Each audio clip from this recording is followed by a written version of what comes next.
अगर आप एक बेटी के माँ बाप हैं या आपके घर में कोई छोटा बच्चा है, चाहे वो बेटा हो या बेटी हो, तो मैं आपको चैलेंज देता हूँ कि इस मूवी के कुछ सीन्स और इस मूवी का सब्जेक्ट देखने के बाद आप रात को चैन से सो नहीं पाएंगे। समाज में कुछ ऐसे सब्जेक्ट हैं और कुछ ऐसी बातें हैं जिनके ऊपर हम खुलकर बात नहीं करते हैं। इस मूवी ने उन सब्जेक्ट को दिखाया है और देखने के बाद आप ये सोच सकते हैं एक बार को कि ऐसे हादसे तो मेरे साथ हो ही नहीं सकते, तो आप गलत हैं।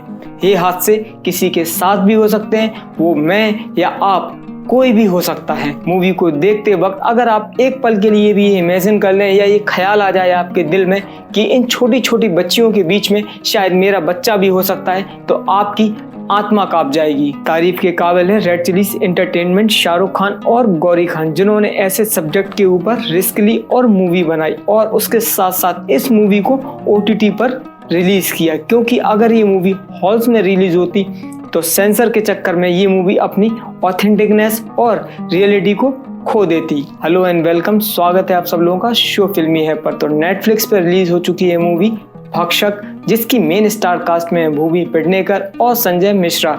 तो ये कैसी है मूवी मैं बताऊंगा आपको बारी बारी, पॉइंट टू पॉइंट। तो बने रहिए मेरे साथ, keep watching and keep sharing. आइए स्टार्ट करता हूँ मैं रिव्यू को।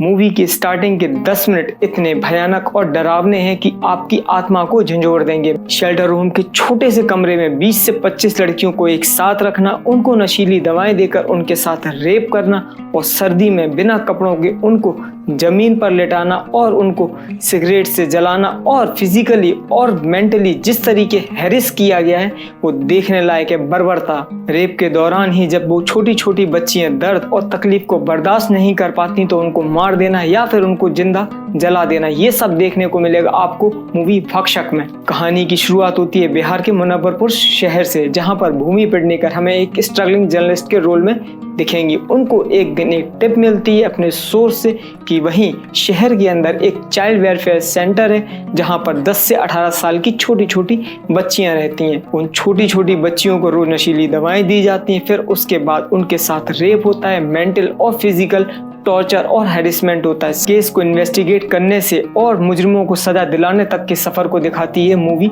भक्षक। मूवी इंस्पायर्ड एक रियल इंसिडेंट से। ऐसा ही एक केस हुआ था बिहार में जहां पूरा सिस्टम और एडमिनिस्ट्रेशन इन्वॉल्व था इस केस के अंदर, पर एक जर्नलिस्ट की अप्रोच और उसकी मेहनत की वजह से पूरा ये केस आया दुनिया के सामने और लोगों को सजा भी हुई। मूवी का सब्जेक्ट और स्टोरी काफ़ी अलग है और जिस तरीके से उसको प्रेजेंट और ट्रीट किया गया, इससे पहले हमने अभी तक किसी भी मूवी में ऐसा सब्जेक्ट और ट्रीटमेंट नहीं देखा है। चलिए, ये तो बात हुई मूवी की स्टोरी और उसके बारे में। अब बात करता हूँ मैं मूवी की स्टार कास्ट और उनकी परफॉर्मेंस के बारे में। भूमि पेडनेकर इस मूवी की लीड एक्ट्रेस। लास्ट ईयर एक उनकी मूवी आई थी थैंक्स फॉर कमिंग। उस मूवी को देखने के बाद मुझे ऐसा लगा कि इतनी अच्छी एक्ट्रेस होने के बाद उन्होंने इतनी घटिया मूवी कैसे कर ली।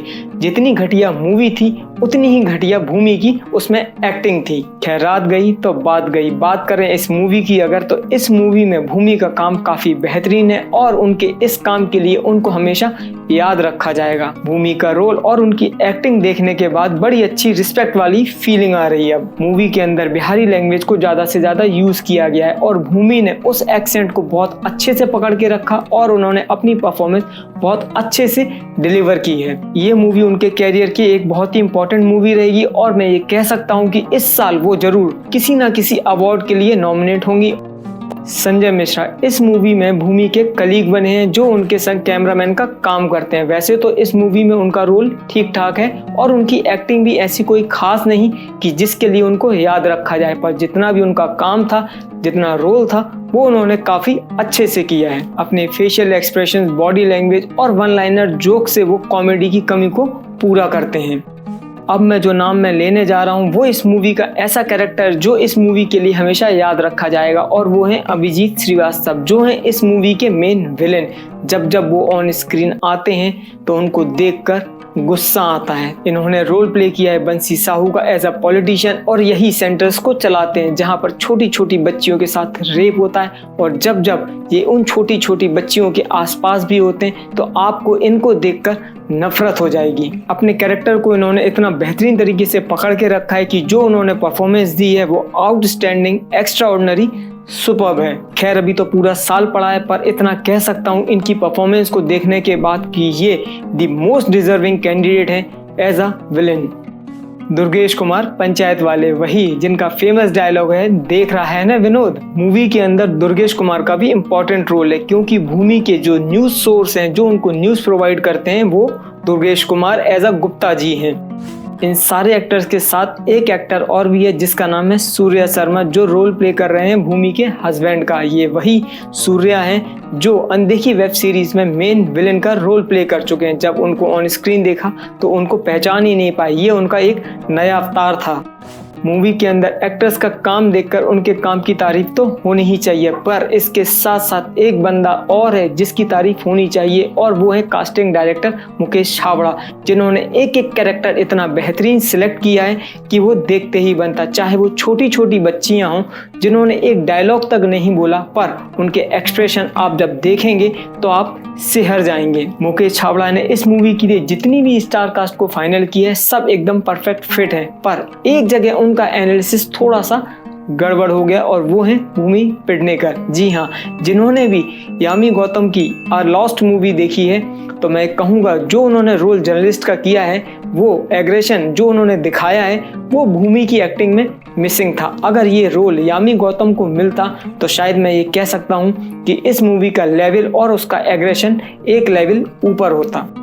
चलिए अब बात करता हूँ मूवी के डायलॉग्स की। जैसा कि मूवी का मूड और सब्जेक्ट है, उसके हिसाब से डायलॉग्स काफ़ी अच्छे लिखे गए हैं। जो लोकल लैंग्वेज है उसका इस्तेमाल बहुत अच्छे से किया गया है, और जो कमीनियत और भैंसीपना बातों में दिखना चाहिए वो आपको एक एक डायलॉग के अंदर सुनाई देगा। तारीफ करने वाला हूँ उस मोनोलॉग डायलॉग की जो काफ़ी लंबा है और अपने आप में इतना अच्छा है कि वो हार्ट टचिंग है। ये मोनोलॉग डायलॉग इतना अच्छा लिखा गया है कि जिसको सुनने के बाद आप सोचने पर मजबूर हो जाएंगे कि ऐसा हादसा कभी किसी बच्चे के साथ ना हो। वो सीधा दिल और दिमाग दोनों पर चोट करता है। मूवी को अगर बड़े पर्सपेक्टिव में देखें तो मूवी अच्छी है, पर ऐसा भी नहीं कि मूवी के अंदर सब कुछ अच्छा है। कुछ छोटे छोटे एलिमेंट्स ऐसे थे जिनके ऊपर अगर काम करते तो मूवी हो सकता है कुछ अलग निकल कर आती। म्यूजिक मूवी का एक ऐसा वीक एलिमेंट जिसने बहुत बुरी तरीके से डिसअपॉइंट किया। जब मूवी इतनी हार्ट टचिंग थी तो उसमें एक ऐसा सैड सॉन्ग हो सकता था जो बीच में लूप में यूज किया जा सकता था, जो मूवी में 4 चांद लगा देता। इन्वेस्टिगेशन इस मूवी का एक और वीक एलिमेंट। मूवी के अंदर जब इन्वेस्टिगेशन चल रही थी, जब भूमि सारे एविडेंसेस और सबूतों को जुटा रही थी, तो वो उसको बहुत ईजिली अवेलेबल हो जाते। जब मूवी इतनी इंटेंस थी तो इन एविडेंसेस और सबूतों को थोड़ा डिले करके दिखाया जा सकता था, या उनको थोड़ा डिफिकल्ट बनाया जा सकता। स्क्रीन प्ले मूवी के फर्स्ट हाफ का स्क्रीन प्ले काफ़ी टाइट और ग्रिपिंग रहा। जैसे जैसे मूवी आगे बढ़ती है, इन्वेस्टिगेशन की तरफ जाती है, तो मूवी का स्क्रीन प्ले कहीं ना कहीं अपनी ग्रिप को लूज कर देता है। जैसा कि मूवी एक सेक्सुअल सब्जेक्ट के ऊपर डील करती है, तो मूवी में काफ़ी अडल्ट कन्वर्सेशन और गालियाँ भी हैं। मैं ये कह सकता हूँ अगर आप कुछ अलग और नया अच्छा कंटेंट देखना चाहते हैं तो आप इस मूवी को ज़रूर देखें, और मैं इस मूवी को दूंगा 7 स्टार्स आउट ऑफ 10। तो रिव्यू आप लोगों को कैसा लगा, आप मूवी देखने के बाद उसका फीडबैक कमेंट सेक्शन में जाकर जरूर दें। इसी के साथ आप सब लोगों को good bye, take care, keep watching, keep sharing and keep commenting.